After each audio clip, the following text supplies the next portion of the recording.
بسم الله الرحمن الرحيم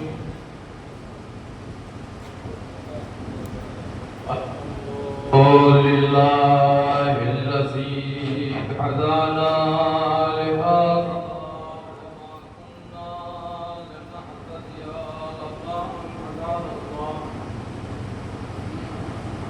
لقد جاءت رسل ربنا بالحق الصلاة والسلام والتحية والإكرام على النبي الأمي المكي المدني القرشي الهاشمي الأبدهي والاتهامي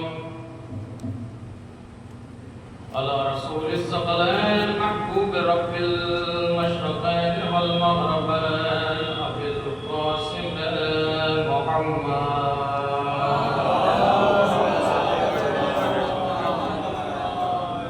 وعلى البيت الطيبين الطاهرين المعصومين المنتخبين المنتجبين ولعنة الله على أعدائهم أجمعين من يومنا هذا إلى قيام يوم الدين. أما بعد فقد قال تبارك وتعالى في القرآن الكريم وهو أصدق الصادقين وقوله الحق. بسم الله الرحمن الرحيم. يا أيها الذين آمنوا اتقوا الله وكونوا مع الصادقين. اللهم صل على أعزائي الكرام معزز سامعین کرام، ماتمداران مومن مظلوم کربلا، میں نے جس آیت کریمہ کو آپ کے سامنے گفتگو کا عنوان قرار دیا اس میں پروردگار عالم یہ ارشاد فرما رہا ہے، ایمان والو پرہیزگار بن جاؤ، متقی بن جاؤ، وَكُونُوا مَعَ الصَّادِقِينَ، اور سچوں کے ساتھ ہو جاؤ، کیونکہ یہی وہ لوگ ہیں جن کی پیروی میں انسان کی دنیا بھی سنور جاتی ہے اور آخرت بھی سنور جاتی ہے۔ یہ سب مجلس ادا اور یہ جگہ جگہ پر آنا یہ محبت اہل بیت کی ایک دلیل ہے، اور اس کا اجر پروردگار عالم ہم سب کو عطا کرے گا، اور ان اللہ اس کا اجر جو ہے وہ محفوظ ہے۔ بہت طولانی گفتگو نہیں کرنا ہے کیونکہ اس کے بعد بھی مجلس ہے، مگر سوال انسان کے ذہنوں میں آتا ہے، سوال پڑھے گا محمد والے اللهم صل على محمد وآل محمد۔ انسان کے ذہن میں ایک سوال آتا ہے کہ یہ کربلا کیا ہے، یہ واقعہ کربلا کیا ہے؟ کیونکہ اگر آپ تاریخ اٹھا کر دیکھیں تو بہت سے واقعات نے اس دنیا میں جنم لیا، بہت سے واقعات رونما ہوئے، بہت سے واقعات اس زمین پر وقوع پذیر ہوئے، مگر سارے واقعات کچھ دن تک ان کے منانے والوں نے منایا، کچھ دن تک ان کے آگے بڑھانے والوں نے انہیں آگے بڑھایا، مگر واقعات بہت زیادہ دنوں تک نہ چل سکے۔ کچھ دنوں کے بعد واقعات نے دم توڑ دیا، یا تو زمانے کی تیز رفتار نے ان کے پیروں میں زنجیریں ڈال دی، یا کہنگی ان کا مقدر بن گئی، یا انہیں تاکہ نسیاں میں رکھ دیا گیا، یا وقت کی تیز رفتار نے ان کو کہنگی میں دھکیل دیا۔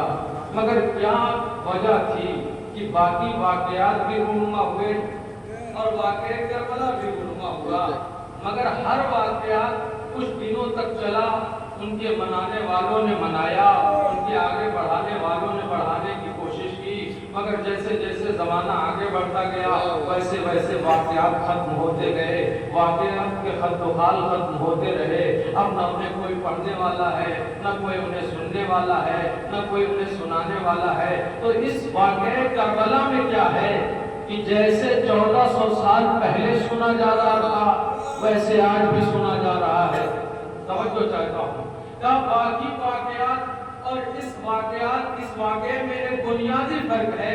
باقی واقعات کو لکھنے کے لیے قلم کا سہارا لیا گیا، روشنائی کا سہارا لیا گیا، تو انہیں سفید کرتاس پہ لکھ دیا گیا، اور جب سفید کرتاس پہ لکھا گیا تو ان کے پڑھنے والوں نے، ان کے سنانے والوں نے، ان کے بیان کرنے والوں نے کچھ وقت تک بیان کیا، اس کے بعد ختم ہو گیا واقعہ، مٹ گیا واقعہ۔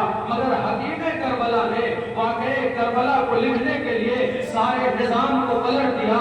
نہ حسین نے قلم کا سہارا لیا، نہ حسین نے روشنائی کا سہارا لیا، بلکہ امام حسین نے اس واقعہ کربلا کو لکھنے کے لیے کٹے ہوئے بازوؤں کو قلم بنایا ہے، شہیدوں کے خون کی روشنائی بھی ہے، اور اس واقعے کو ضمیر انسانیت پر تحریر کیا ہے۔ لہذا اس دنیا میں جب تک باضمیر لوگ زندہ رہیں گے تب تک واقعہ کربلا بھی زندہ رہے گا۔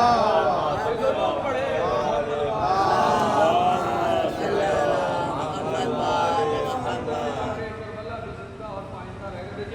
مائک کی طرف آپ متوجہ نہ ہوں، اس کا کام ہے صحیح ہوتا رہے گا اور خراب ہوتا رہے گا۔ آپ میری جانب متوجہ رہیے، درود پڑھیں۔ اللہم صلی علی محمد و آل محمد۔ زندہ رہے گا۔ اور آپ دیکھیں جہاں بھی انسانیت اور زندہ ضمیری کی مثال ہے وہ ہر انسان امام حسین کے ذات سے متاثر ہے۔ ہر انسان چاہے وہ کسی بھی مذہب کا تعلق رکھنے والا ہو، کسی بھی فکر سے تعلق رکھنے والا ہو، آپ بہت دور نہ جائیے۔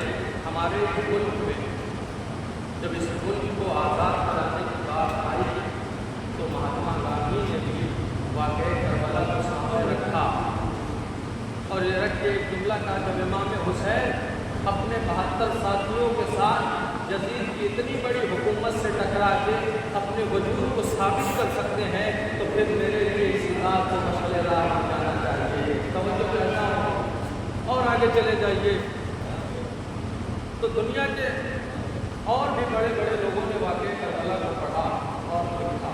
مگر میرے عزیزوں پھر میرا ایک سوال ہے، کسی واقعے کو آگے بڑھانے کے لیے، کسی شخصیت کو آگے بڑھانے کے لیے اس دنیا میں 3 چیزوں کی ضرورت ہوتی ہے۔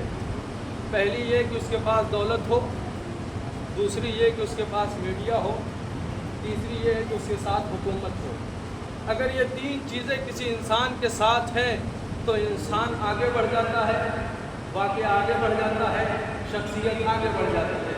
مگر اگر یہ تینوں چیزیں کسی انسان کے خلاف ہو جائیں، اب میں دیکھیے اگر میں اس ملک میں بھی نہ سمجھا پاؤں اس بات کو تو پھر کہیں اور کیسے سمجھا پاؤں گا؟ توجہ ہے آپ؟ اگر یہ 3 چیزیں کسی کے ساتھ ہو تو شخصیت آگے بڑھتی ہے، واقعہ آگے بڑھتا ہے، کردار آگے بڑھتا ہے۔ مگر یہی تینوں چیزیں اگر کسی کے خلاف ہو جائیں تو شخصیت کم توڑ دیتی ہے، واقعہ ختم ہو جاتا ہے۔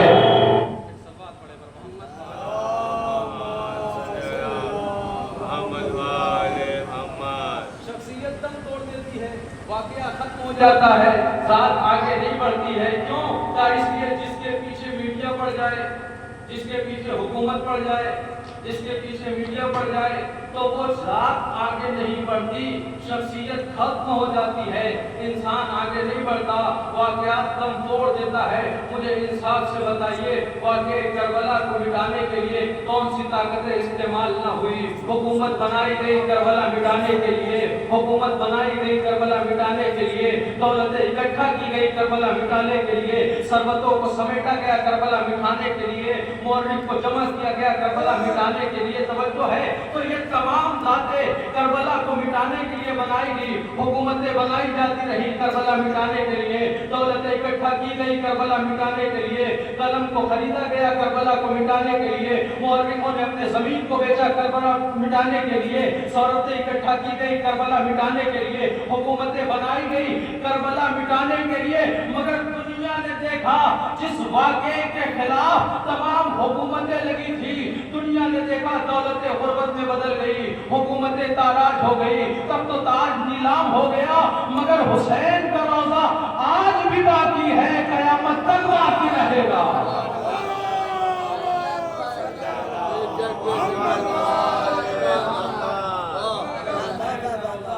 کل بھی حسین کی کربلا معلّہ تھی، آج بھی حسین کی کربلا معلّہ ہے اور قیامت تک معلّہ رہے گی۔ پھر ایسے تو یہ واقعہ کربلا ہے، بس میں 2-3 جملے اس کے بعد اپنی گفتگو کو سمیٹ رہا ہوں۔ دیکھیے آج منسوب ہے مولا عباس سے، ایک واقعہ سناتا ہوں۔ ایک بہت بڑے آیت اللہ گزرے ہیں، مرجع وقت ہے، مقدس اردبیلی، بہت بڑا نام ہے، شیعت کی کتاب ہے مقدس اردبیلی کا۔ مقدس اردبیلی، دیکھیں کوئی انسان ایک بچے کی عروج پر لے جانے کے لیے والدین کی تربیت کا اثر ہوتا ہے۔ توجہ ہے، اگر انسان چاہتا ہے کہ اس کا بیٹا باکردار ہو تو اس میں والدین کی تربیت کا اثر ہوتا ہے۔ مقدس اردبیلی ہیں، ان کے والد اپنے کھیت میں کام کر رہے تھے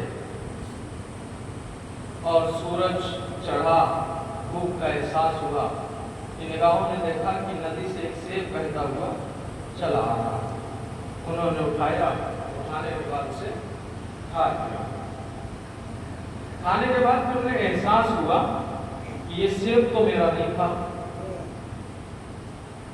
یہ سیب تو میرا نہیں تھا، یہ کس کا تھا اور میں نے کیا کھایا؟ توجہ ہے۔ پھر اسی راستے میں چلے جدھر سے سیب بہتا ہوا آیا تھا، مگر ایک پیغام تو ملتا ہے اس بات سے، جب بھی کوئی چیز انسان کھائے تو کھانے سے پہلے یا کھانے کے بعد سوچ لے کہ کیا کھا رہا ہے اور کس کا کھا رہا ہے۔ کیا کھا رہا ہے اور کس کا کھا رہا ہے۔ چلے جانے کے بعد پتہ کیا، ملا، دروازے میں ضبط الباب کیا، انہوں نے کہا کہ ایک کا معاملہ ہے اور میں اجازت لینے کے لیے آیا ہوں۔ تو انہوں نے کہا ٹھیک ہے، میں آپ کو اجازت دے دیتا ہوں، ایک سیب کا مسئلہ ہے۔ مگر جیسے ہی مقدس اردبیلی پلٹے، وہ شخص پھر کہا ٹھہریے، میں آپ کو آدھے سیب کی تو اجازت دیتا ہوں، کیونکہ اس باغ کا آدھا مالک میں ہوں اور آدھا مالک جو ہے میرے بھائی صاحب ہیں۔ اب مقدس اردبیلی وہ کہاں ملیں گے؟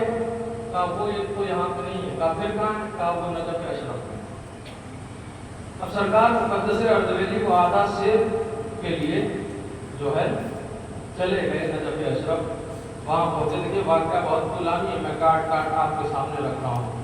پہنچے، جانے کے بعد گھر پتہ کیا، پتہ چلا تو انہوں نے اپنا ماجرا بتایا کہ کیوں آئے ہوتے۔ انہوں نے پوچھا کہ میں آدھے سیب کی اجازت کے لیے آیا ہوں۔ اس سے پہلے انہوں نے کہا کہ اچھا آپ جو ہے پہلے زیارت کر لیجیے، پھر میں کھانے وانے کا انتظام آپ کے لیے کر دیتا ہوں۔ انہوں نے سمجھا جس کے یہاں اجازت لینے کے لیے گئے تھے کہ یہ کوئی زائر ہے۔ انہوں نے کہا میں زیارت تو بعد میں کر دوں گا، مگر پہلے مجھے آدھے سیب کی اجازت چاہیے۔ انہوں نے کہا ٹھیک ہے، کیسا سیب؟ انہوں نے پورا ماجرا بتایا۔ کہ ٹھیک ہے۔ جب یہ سنا کہ مجھے آدھے سیب کی اجازت چاہیے، تب وہ شخص نے کہا کہ ہم تمہیں آدھے سیب کی تو اجازت نہیں دیں گے۔ اب سرکار مقدس اردبیلی سمجھ نہیں پا رہے کیا کہے۔ کہا پھر کیسے اجازت ملے گی؟ کہا میری ایک شرط ہے۔ کہا شرط کیا ہے؟ کہا میری بیٹی سے عقد کر لو۔ توجہ ہے، میری بیٹی سے عقد کر لو۔ انصاف سے بتائیے، چلتا پھرتے کسی انسان سے اگر کوئی کہتے کہ میری بیٹی سے عقد کر لو تو انسان کے ذہن میں 70 سوال آئیں گے، کوئی عیب ہوگا، کوئی کمی ہوگی، تبھی تو کسی ناجان انسان سے جو ہے انسان کہہ رہا ہے شادی کرو۔ مقدس اردبیلی تھوڑی دیر سوچنے کے بعد کہنے لگے کہ زندگی کا کیا بھروسہ، 60 برس 70 برس، اس کے بعد یا تو میں مرحوم ہو جاؤں گا یا تو وہ مرحومہ ہو جائے گی، مگر یہ آدھا سیب جو ہے وہ مجھے بہت پریشان کرے گا، یہ مجھے جنت سے نکال کر جہنم تک پہنچا سکتا ہے۔ توجہ ہے آپ کی؟ کہنے لگے ٹھیک ہے، مجھے منظور ہے۔ کہنے لگے مگر میری بیٹی میں کچھ عیب بھی ہے۔ کہا کیا عیب ہے؟ کہا وہ گونگی ہے، وہ اپاہج ہے، وہ سن نہیں سکتی ہے۔ اب پھر مقدس اردبیلی سوچ لے، کہنے لگے ٹھیک ہے، کوئی مسئلہ نہیں ہے، یہ 60-70 برس کی زندگی ہے، اگر ایمان مضبوط ہو انسان کا تو پھر انسان ایسی بات کر سکتا ہے کہ ٹھیک ہے کوئی مسئلہ نہیں ہے، 60-70 برس کی زندگی ہے، کٹ جائے گی، مگر وہ زندگی جو ابدی زندگی ہے اس کا تو مجھے جھیلنا بڑا مشکل ہے، لہٰذا میں منظور ہے۔ حق ہو گیا، حق ہونے کے بعد جب گئے ملاقات ہوئی ان کی زوجہ سے تو دیکھنے کے بعد حیران ہو گئے، پریشان ہو گئے اور کہنے لگے معاملہ ہی الٹا ہے، اور یہ دیکھ کے حیران ہو گئے اور کہنے لگے تمہارے بابا نے تو مجھ سے کچھ اور کہا تھا۔ مقدس اردبیلی، اب یہ ان کے والد جو ہے اس لڑکی سے تمہارے بابا نے مجھے کچھ اور کہا تھا۔ کہا کیا کہا تھا؟ کہا انہوں نے تو مجھ سے یہ کہا تھا میری بیٹی لنگڑی ہے، میری بیٹی اندھی ہے، میری بیٹی بول نہیں سکتی ہے۔ کہا اچھا ایسا کہا تھا؟ کہا ہاں، مگر میں یہ کہتا ہوں ایسا کچھ نہیں ہے۔ لڑکی نے پلٹ کے کہا اگر میرے بابا نے ایسا کہا تھا تو بالکل صحیح کہا تھا، میں جو ہے گونگی بھی ہوں۔ کہا کیوں؟ کہا اس لیے آج تک نہ میں نے کبھی جھوٹ بولا ہے، میں نے جھوٹ نہیں بولا ہے، اور میرے بابا نے کیا کہا تھا کہ میں بہری بھی ہوں۔ کہا ہاں، کہا نہ آج تک میں نے کسی کی غیبت کی ہے نہ میں نے کسی کی غیبت سنی ہے۔ مشاہدہ کر رہا ہوں میں آپ کے سامنے۔ پھر کیا فرمایا اور کیا کہا تھا؟ کہا انہوں نے فرمایا تھا کہ تم اندھی بھی ہو۔ کہا ہاں میرے بابا نے سچ کہا تھا، کیونکہ اتنی زندگی گزر گئی ہے آج تک نہ میں نے کسی نامحرم کو دیکھا ہے نہ کسی نامحرم نے مجھے دیکھا ہے۔ ضرور پڑھے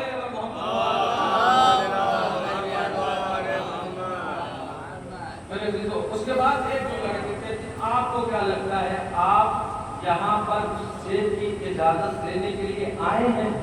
کہا ہاں، کہا نہیں، جب میں خدا نے میرے بابا کو مجھ جیسی عظیم بیٹی عطا کی تو میرے بابا نے سوچا میرا عقد کس سے کرے، پریشان تھے اس سلسلے میں، تو میرے بابا نے جا کر مولا کی بارگاہ میں دعا کی پروردگار میرے مولا میری بیٹی کے لیے ایک بہترین شوہر دے دے جو متقی بھی ہو، جو پرہیزگار بھی ہو۔ یہ سن لو کہ تم یہاں پر آئے نہیں ہو بلکہ تمہیں یہاں پر بلایا گیا ہے، تمہیں یہاں پر بلایا گیا ہے، تمہیں یہاں پر بلایا گیا ہے۔ تو بات یہ سمجھ میں اگر انسان کا ایمان مضبوط ہو، اگر انسان کا ایمان مضبوط ہو تو آدھا سیب بھی پریشان کرتا ہے۔ اگر انسان کا ایمان مضبوط ہو تو آدھا سیب بھی پریشان کرتا ہے۔ اگر ایمان انسان کا مضبوط ہو تو آدھا سیب پریشان کرتا ہے، اگر ایمان رخصت ہو جائے تو پورا باغ کھا جائے مگر فرق نہیں پڑتا۔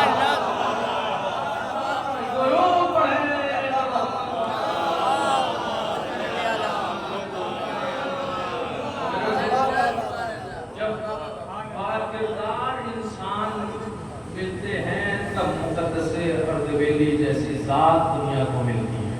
توجہ ہے کیوں کا؟ اس لیے والدین کا اثر بچوں پر آتا ہے، ماں کی تربیت کا بھی اثر ہے، باپ کے لہو کا بھی اثر ہے، ماں کے شیر کا بھی اثر ہے۔ توجہ ہے اگر ماں باپ با کردار ہو تو بیٹا با کردار بنتا ہے، اور اگر ماں با کردار ہو تو بھی بیٹا با کردار ہوتا ہے۔ اس کا مطلب یہ ہو گیا کہ دونوں کا با کردار ہونا بہت ضروری ہے۔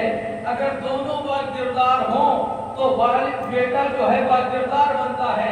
اگر دونوں کی مثال ایک جگہ پر دیکھنی ہو تو کربلا میں عباس کو دیکھ لو، ارے 9 لاکھ کے لشکر سے دریا کو چھین کر قبضہ کر لینا باپ کی شجاعت کا اثر تھا، پیاسا پلٹانا ماں کی تربیت کا اثر تھا، ماں کی تربیت کا اثر تھا۔ کون ہے مولا عباس؟ جن کے لیے مولا کائنات نے فرمایا تیار کی ایک بہادر خاندان تلاش کرو۔ توجہ ہے آپ کی؟ بھیا کی ایک بہادر خاندان تلاش کرو تاکہ میں چاہتا ہوں اس سے میرا حق ہو اور اس سے بہادر بیٹا پیدا ہو۔ اب تاریخ کا ایک جملہ آپ سب ماشاءاللہ سے ذاکری کرتے ہیں کہ مجھے اس بات کا احساس ہے، اور اب سب جانتے ہیں تاریخ نے ایک بات لکھا، کیا کہا مولا کائنات نے؟ بہادر خاندان تلاش کرو، بہادر خاندان تلاش کرو۔ تاریخ کے جاہل مورخوں نے ایک بات لکھا کہ بھیا علی نے اپنی بیٹی کا عقد فلاں سے کر دیا تھا، فلاں سے کر دیا تھا، فلاں سے کر دیا تھا۔ میں کہتا ہوں جاہل اولادیں، یہ بات سمجھ میں آ رہی ہے نا کہ کس کے لیے کہا گیا تھا کہ علی نے اپنی بیٹی کا عقد فلاں سے کر دیا تھا؟ کیا کہا گیا؟ فلاں سے عقد کر دیا تھا۔ میں کائنات کو یہی تو بتانا چاہتا ہوں جاہلوں، جو علی کسی بزدل کی بیٹی لینا پسند نہیں کرتا، وہ بزدلوں کو بیٹی دینا کب پسند کرے گا؟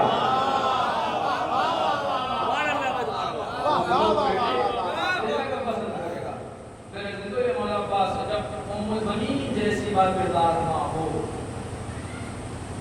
تو پھر بیٹا عباس جیسا ملتا ہے کائنات میں۔ کون ہے عباس؟ عباس پرچم دیکھو تو انسان کی ذہن میں ایک سوال آتا ہے، عباس نام عباس کہیں لکھا ہوا نظر آیا تو ذہن فوراً گیا عباس سے علمدار۔ توجہ ہے، ایک جملہ کہہ کر اس کے بعد سمیٹ جاؤں گفتگو۔ جیسے ہی نام عباس دیکھا ایک بات سمجھ میں فوراً دماغ میں کیا؟ علمدار۔ جیسے کہ ہم نے کہا عباس سے علمدار، پیچھے سے ایک آواز آئی، صرف علمدار نہیں وفادار۔ میں نے کہا شہزادی آپ کون ہیں؟ کہا میں عباس کی ماں ہوں۔ میں نے کہا شہزادی کیوں علمدار کہنا صحیح نہ ہوگا؟ کہا خالی علمدار کہنا بالکل صحیح نہیں ہوگا۔ میں نے کہا کیوں شہزادی؟ کہا اس لیے مجھے پتا ہے کہ عباس کو ایک عظیم جنگ کے لیے آمادہ کیا گیا ہے، ایک عظیم جنگ کے لیے آمادہ کیا گیا ہے، اور جنگیں صرف علمداری سے پتہ نہیں ہوتی۔ میں نے ہاتھوں پر لوٹ لیا شہزادی کیا کہنے کا مطلب ہے؟ کہ اگر کھل کے سمجھنا چاہتے ہو تو یہ سمجھ لو خیبر کے میدان میں 39 دن تک جانے والے علمدار تھے، مگر جو 40ویں دن گیا تھا وہ علمدار بھی تھا، وفادار بھی تھا۔ ضرور پڑھیں، وہ علمدار بھی تھا اور وفادار بھی تھا۔ تو جنگیں صرف علمداری سے نہیں جیتی جا سکتی، اگر علمداری سے جیتی جا سکتی تو 39 دن تک خیبر رکا نہ رہتا۔ توجہ ہے، لوگ جاتے رہے آتے رہے، جاتے رہے آتے رہے۔ کوئی یہ کہہ رہا ہے کہ یا نبی اللہ کیا کہ لشکر بھاگ گیا، لشکر کہتا ہے کہ یا نبی اللہ سردار بھاگ گیا، کچھ تو یہ کہنے لگے کہ نہ لشکر بھاگا نہ سردار بھاگا، رہبار لے کر بھاگ گیا۔ اب مجھے سمجھ میں نہیں آتا کہ جو رہبار تک نہ سنبھال سکے وہ امت کو سنبھالیں گے۔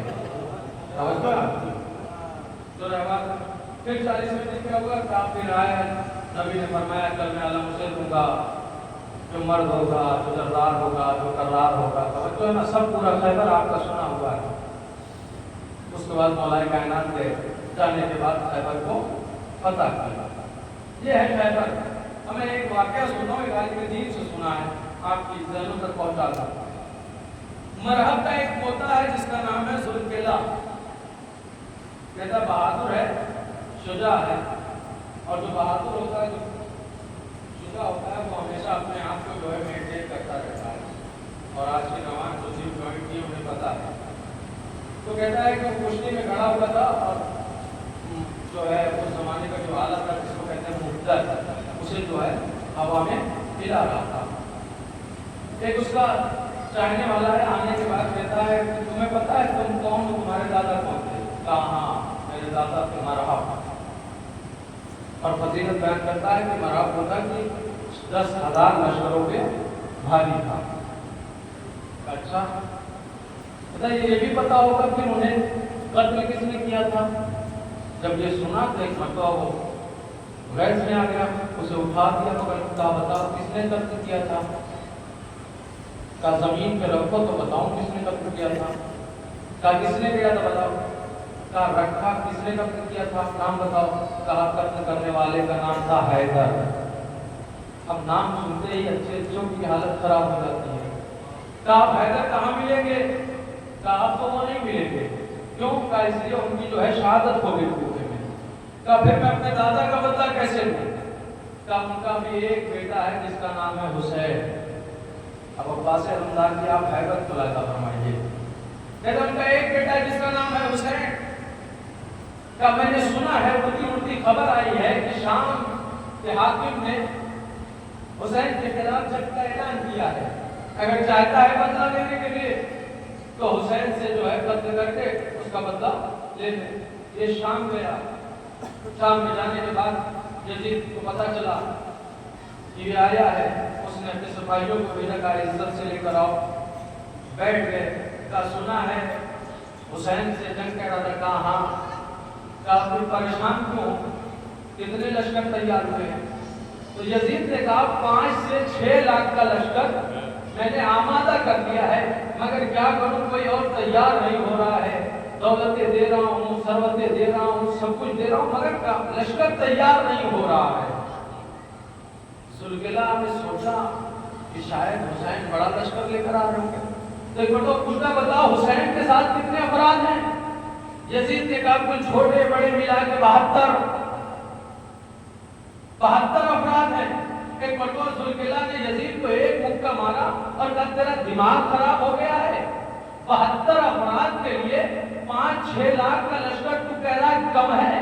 یہ اس کا علماء بیان کرتے ہیں اس نے یزید نے اس سے زور کا مکہ مارا اور کہا دماغ تیرا خراب ہو گیا ہے. کہا کیا ہو گیا؟ کہا 72 کے لیے یہ لشکر نہیں تیار کیا ہوں. اڑتے اڑتے خبر یہ آئی ہے کہ حسین تنہا نہیں آ رہے ہیں، ساتھ میں عباس کو بھی لا رہے ہیں. درود پڑھے محمد حسین تنہا نہیں آ رہے ہیں، ساتھ میں عباس کو بھی لے کر آ رہے ہیں. یہ ہے مولا عباس کی حیبت. اور قسم خدا کی ایسی حیبت ہے، کیا وفاداری مولا عباس نے کی. لیکن کائنات کوئی مثال نہیں پیش کر سکتی. میرے عزیزوں وہ عباس سے علمدار. میرے پاس وقت نہیں ہے کیونکہ اس کے بعد مجلس ہے، پھر اس کے بعد جو ہے پروگرام ہے، اس لیے میں گفتگو کو سمیٹ دے رہا ہوں.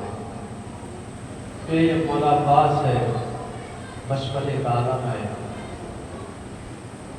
اور مسجد میں بیٹھے ہوئے مولا کائنات بھی ہیں. روایت کہتی ہے مولا حسین کو پیاس لگی.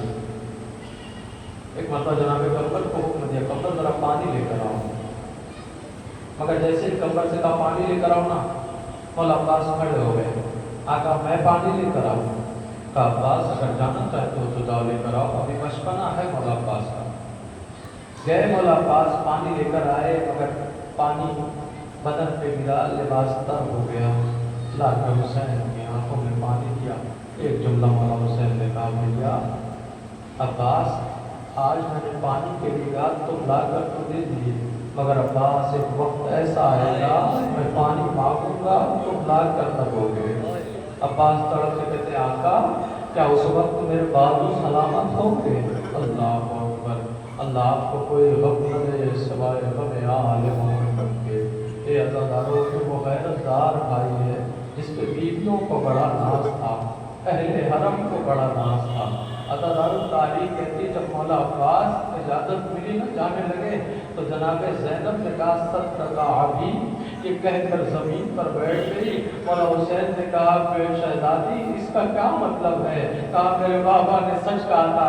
کہا بیٹی شہزادی کیا بابا نے کہا تھا؟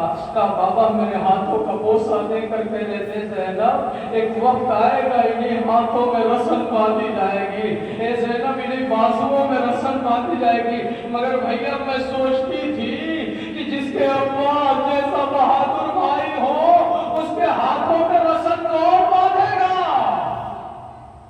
مگر آپ کے بھائی حسین اب زینب کو احساس ہو گیا. لو اور باب ازا روایت کہتی ہے مولا عباس چلے ہیں بس 2-3 فکریں ختم کر رہا ہوں. روایت کہتی میدان کربلا میں آئے، آنے کے بعد قیامت کی جنگ کرتے ہیں. اے عزاداروں عباس نے پانی کو بھرا لے کر چلتے ہیں، مگر تیر دفاکار نے تیر چلایا. داہنا بازو قلم ہوا، آواز دیتے میرے صدر کا صدقہ. بایاں بازو قلم ہوا کا میرے سکینہ کا صدقہ. مشکی زب دانتوں میں دبایا، چاہتے تھے کہ کسی طریقے طریقے سے خیام حسینی تک پانی پہنچ جائے، مگر اے عزادارو روایت کہتی ہے کہ ایک ملون نے ایسا تیر مارا کہ مشق سکینہ چھن گئی، پانی زمین کربلا پہ بہا۔ عباس نے رہوار کو مقتل کی جانب واپس موڑ دیا، کیونکہ غازی سمجھ گیا جب پانی نہ پہنچا سکا تو پھر میرے جانے کا کیا مطلب ہے۔ اجرکم اللہ، خدا آپ کو کوئی ہم نہ دے سوائے ہمیں آل محمد کے۔ لو ارباب عزائق عباس کے سر پہ غرز لگا، غرز کا لگنا تھا، غازی زین سے زمین پہ آ گئے، آواز دیتے آقا میرا آخری سلام دے دو۔ مگر عزادارو یہ وہ آواز تھی جس نے حسین کے پورے وجود پہ ایسا اثر کیا کہ حسین کا ہاتھ کمر پہ چلا گیا اور آواز دیتے یا امی علان انکسرا ظہری، اے بھائیا تیرے جانے سے حسین کی کمر خمیدہ ہو گئی، اے بھائی حسین غریب ہو گیا۔ اجرکم اللہ، خدا آپ کو کوئی غم نہ دے سوائے ہمیں آل محمد کے۔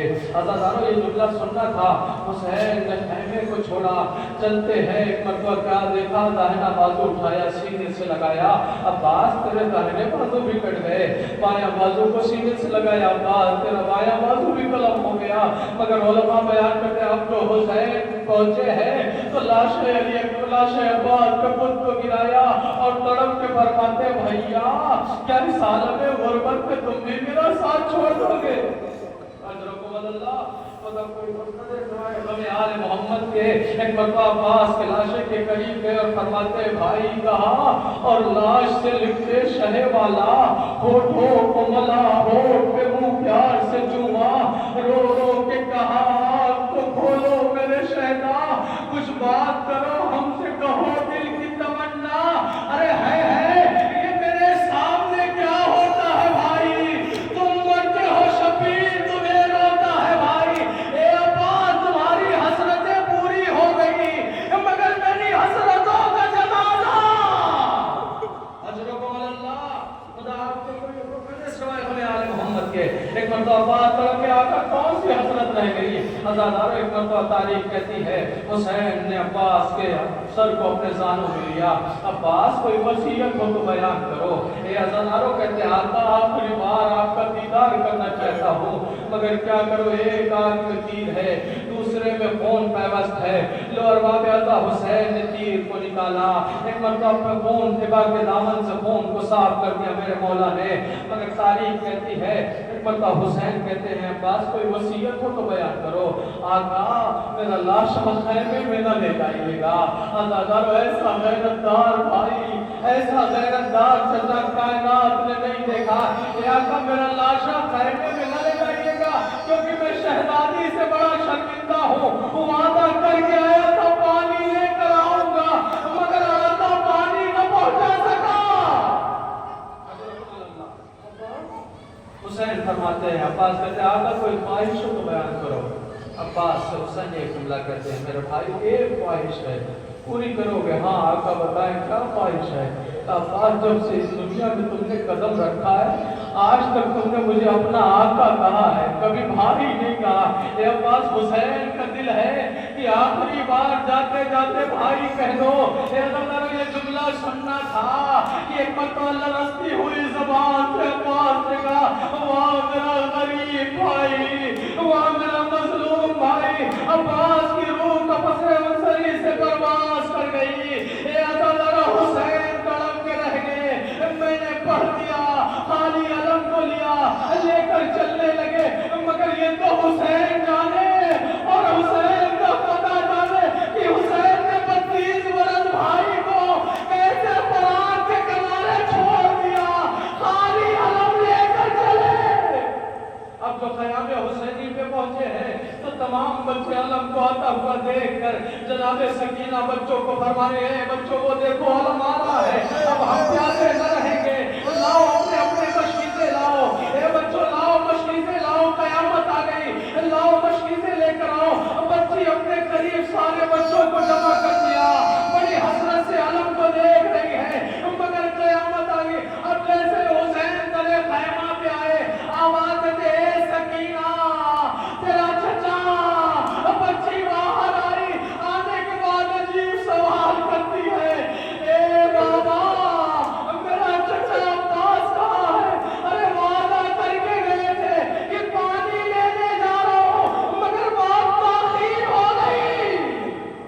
مگر یہ سوال تھا، حسین خاموش ہے، مظلوم ہے، کیا جواب دے سکینہ کو؟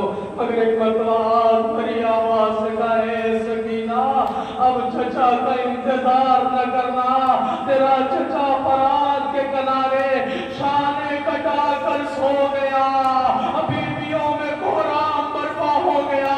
سکینہ کے ہاتھ سے کوزہ چھوٹا، تڑپ کے آواز دیتی ہے، اے بچوں مجھے معاف کر دینا، ارے جس چچا کے سہارے پہ میں نے پانی کا وعدہ کیا تھا وہ میرا چچا فرات کے کنارے شانے کٹا کے سو گیا۔